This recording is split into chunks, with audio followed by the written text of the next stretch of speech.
सीखें गुरु भक्ति का रास्ता। महाभारत में कई कथा कहानियों को ऋषि मुनियों ने साधारण मनुष्यों को ध्यान में रखकर कहा है। इन कथाओं में मनुष्यों द्वारा किए जाने वाले और वर्जित दोनों प्रकार के कार्यों को विस्तार से बताया गया है। आज एक ऐसी ही कथा के बारे में आपको बताते हैं जिसने गुरु सेवा और गुरु भक्ति दोनों को हमेशा के लिए अमर कर दिया। एक बार की बात है, महर्षि आयुर्धौम्य के एक शिष्य थे उपमन्यु। ब्रह्मचर्य का पालन करते हुए उपमन्यु गुरु ही घर पर रहते थे। गुरु ने उन्हें आदेश दिया कि वे आसपास के गांवों से जाकर भिक्षा मांगे और जो कुछ भी उन्हें भिक्षा में प्राप्त हो उसे गुरु के सामने रख दें और जो भी गुरु उन्हें खाने को दे वे उसी में संतोष करें। गुरु की आज्ञा मानते हुए उपमन्यु ने ऐसा ही किया।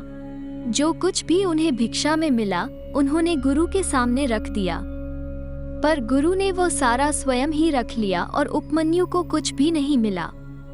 कुछ दिन ऐसे ही बीते तो ऋषि ने उनसे पूछा कि जब भिक्षा में मिला सारा अन्न में रख लेता हूँ तो तुम अपना पेट कैसे भरते हो? इस पर उपमन्यु ने उन्हें बता कि वे दोबारा जाकर भिक्षा मांगते हैं और जो मिलता है उसे खाते हैं। ये सुनकर गुरु ने उन्हें कहा कि दोबारा भिक्षा मांगना सही नहीं है। इससे तुम दूसरे भिक्षार्थियों के अन्न को खाते हो जो पाप है। अपने गुरु की बात सुनकर उपमन्यु ने कहा कि वे आगे से ऐसा नहीं करेंगे। कुछ दिन बाद गुरु ने उपमन्यु को अपने पास बुलाकर पूछा कि अभी भी मैं तुम्हें भिक्षा में से कुछ नहीं देता, लेकिन तुम तो अब भी तंदुरुस्त दिखाई देते हो, कैसे? इस पर उपमन्यु ने कहा कि वे गायों का दूध पी लेते हैं। अपने शिष्य की बात सुनकर गुरु ने डांटते हुए कहा कि बिना उनकी अनुमति के वे उनकी गायों का दूध पी रहे हैं, जो अपराध है। उपमन्यु ने इस बात के लिए क्षमा मांगी। कुछ दिन बीत जाने पर ऋषि ने दोबारा उपमन्यु से पूछा तो उन्होंने बताया कि वे बछड़ों के मुंह से गिरने वाली झाग को पी लेते हैं। गुरु जो अपने शिष्य की परीक्षा ले रहे थे उन्होंने उपमन्यु को ऐसा करने से भी मना कर दिया।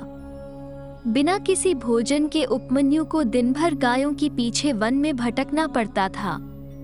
एक दिन उन्हें बहुत तेज भूख लगी और जब उन्हें कुछ नहीं मिला तो उन्होंने आग के पत्ते खा लिए।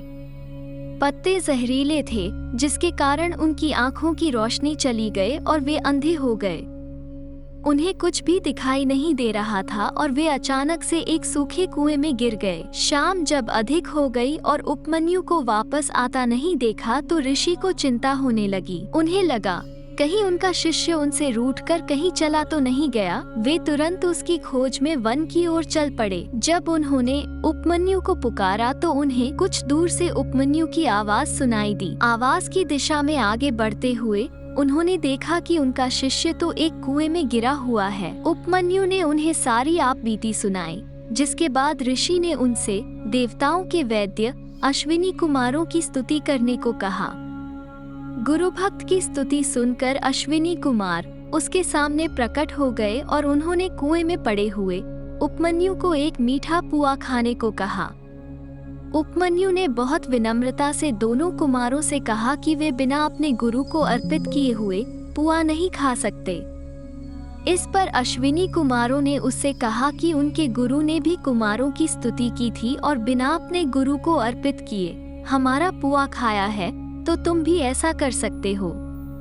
अश्विनी कुमारों की बात सुनकर उपमन्यु ने बहुत ही प्यार से कहा कि शिष्यों को अपने गुरुजनों की गलती की अनदेखी करनी चाहिए।